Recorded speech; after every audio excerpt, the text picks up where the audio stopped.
বন্ধুরা, বাজারে আম শেষ হওয়ার আগে একবার আমের এই রেসিপিটি অবশ্যই খেয়ে দেখো। এটি কিন্তু দুর্দান্ত লাগে খেতে এবং খুব সহজ তৈরি করা। আর ঘরে থাকা কিছু জিনিস দিয়ে মাত্র 10 মিনিটে আমের এই সুস্বাদু রেসিপিটা কিন্তু তৈরি করা যায়।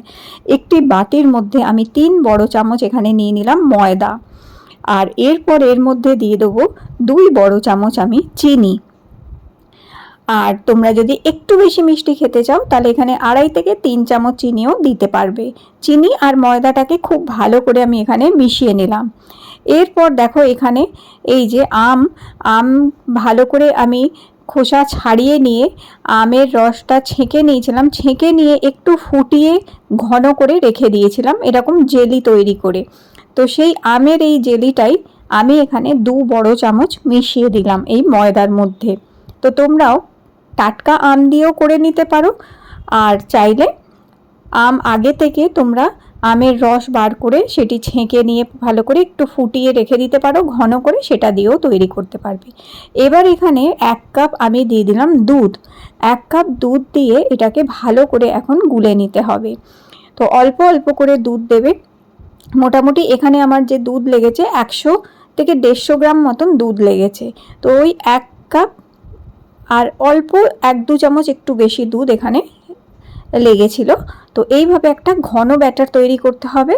আর খুব বেশি ব্যাটারটা যেন পাতলা না হয়ে যায়, অথবা খুব বেশি আবার যেন ঘন না থাকে, ঠিক এই রকম একটা ব্যাটার তৈরি করে নিয়েছি। আর এখন আমি এখানে দিয়ে দিলাম 1 চামচ সাদা তেল। আর এরপর এই সাদা তেলটা দিয়ে ভালো করে এটাকে এবার মিশিয়ে নিতে হবে। খুব সহজ রেসিপি হচ্ছে, আর ঘরে থাকা প্রতিটা জিনিসই ঘরে থাকে, ময়দা, চিনি, তেল, এই সব জিনিসই, দুধ, এইগুলো এমন জিনিস হচ্ছে যেগুলো আমাদের ঘরেই সবসময় থাকে। আর এখন আমি 1 ছোট চামচ মানে 1 টিস্পুন মতন ইনো দিয়েছি এখানে। ইনো পাউডার দিলে এটা খুব সুন্দর ফুলে ফেপে ওঠে। যদি তোমাদের কাছে ইনো পাউডার না থাকে সেই ক্ষেত্রে খাবার সোডা 1/2 টিস্পুন দিতে পারো, অথবা বেকিং পাউডার হলে 1 টিস্পুন এখানে মিশিয়ে দিতে পারবে। আর এরপর 2টো বাটি নিয়েছি, 2টো বাটির মধ্যে অল্প অল্প করে আমি তেল মাখিয়ে নিচ্ছি। সাদা তেল একটু ভালো করে মাখিয়ে নিলাম এইভাবে। তাতে কি হবে, এটি খুব সুন্দরভাবে বেরিয়ে আসবে এখন। আর এই যে ব্যাটারটা তৈরি করেছি, এই ব্যাটারটা এবার 2টো বাটির মধ্যে অর্ধেক অর্ধেক করে ভরে দেবো, কারণ এটি যখন ফুলে উঠবে তখন বাটির ওপরে অবধি উঠে যাবে। তাই বাটিতে জায়গা রেখে অর্ধেক অর্ধেক বাটি এটা ভরে নিতে হবে। তো মোটামুটি এখানে যেই পরিমাণ আমি তৈরি করলাম তাতে 2টো কেক সেমভাবেই ম্যাঙ্গো কেক তৈরি করে নিতে পারবে। তবে দেখো এই কেকটা তোমরা ভাপিয়ে তৈরি করবে। এটা কোনো যেটা হচ্ছে কোনো রকমভাবে এর জন্য ওভেন কোনো কিছু লাগবে না, এটা শুধু ভাপিয়ে নেবো আমি। আর তোমরা একটি কড়ার মধ্যে জল দিয়ে তার মধ্যে কোনো ঝাঁঝরি অথবা থালা রেখে তার মধ্যে বাটি দুটো বসিয়ে 10 মিনিট ভাপাবে। আর এখানে দেখো আমি 11 গ্র্যান্ড এই এগ বয়লারের মধ্যেই এটা ভাপিয়ে নিচ্ছি।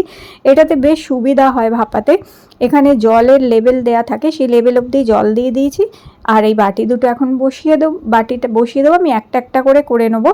তো একটা হতে মোটামুটি 8 মিনিট মতন লাগে। তো দেখো এটা অটোমেটিক বন্ধ হয়ে যায়, হয়ে যাবার পরে আর বন্ধ হয়ে গেছে। আর তোমরা যদি কড়ায় করো তাহলে 8 থেকে 10 মিনিট মিডিয়াম ফ্লেমে, মাঝারি ফ্লেমে 8 থেকে 10 মিনিট শুধু এটাকে ভাপিয়ে নেবে। দেখো ভাপানো হয়ে গেলেই কত সুন্দর ফুলে উঠেছে, নিশ্চয়ই দেখতে পাচ্ছ।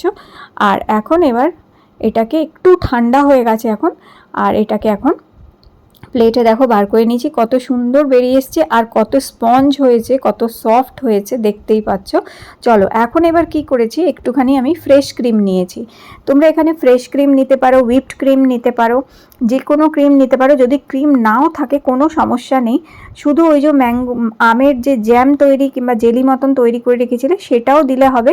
তো আমি এখানে ফ্রেশ ক্রিমের সাথে একটুখানি ওই ম্যাঙ্গোর জ্যামটা মিশিয়ে নিলাম, 1 চামচ মিশিয়ে নিয়ে আর এই কেকটার উপরে এইভাবে দিয়ে ওপরটায় দিয়েছি। তোমরা চাইলে পুরো গাটাতেও মাখিয়ে নিতে পারো এটাকে এইভাবে। আর যেমন ইচ্ছা এটাকে সাজিয়ে নিতে পারো। আমি একদম সিম্পলভাবে দেখাচ্ছি এটা, যেটা যে কেউ করতে পারে। ব্যাস উপরে খুব ছোট ছোট করে কেটে আম সাজিয়ে দেবে, একদম কুচি কুচি করে আমগুলো কাটবে ছোট ছোট করে, যত ছোট কাটবে তত সুন্দর সাজাতে যেটা হচ্ছে সুবিধাও হবে। আর ওপরটাও দিয়ে দিয়েছি, আর দেখো চারিপাশেও আম দিয়ে সাজিয়ে ওপরে একটুখানি পিস্তা কুচি দিয়ে দিচ্ছি। তোমরা যে কোনো বাদাম কুচি ওপরে দিতে পারো, কিশমিশ দিতে পারো, অথবা চেরি ফল কুচিয়েও দিয়ে দিতে পারো, টুটি ফ্রুটি দিতে পারো, যে কোনো কিছু দিয়ে এইভাবে সাজিয়ে নিতে পারো। তো খুব সুন্দর সফট নরম একটা ম্যাঙ্গো কেক তৈরি হয়ে গেছে। আর এটা সত্যি বন্ধুরা খেতে কিন্তু অসাধারণ হয়েছিল, অসম্ভব ভালো হয়েছিল, অসম্ভব টেস্ট হয়েছিল। এটাকে যদি তোমরা ফ্রিজে কিছুক্ষণ রেখে ঠান্ডা ঠান্ডা খাও তাহলে দেখবে এটা আরও টেস্ট লাগবে, ভীষণ ভীষণ ভালো লাগবে খেতে। অবশ্যই ট্রাই করো আজকের এই রেসিপিটা। ভালো লেগে থাকলে লাইক দিয়ে চ্যানেলটি সাবস্ক্রাইব করো।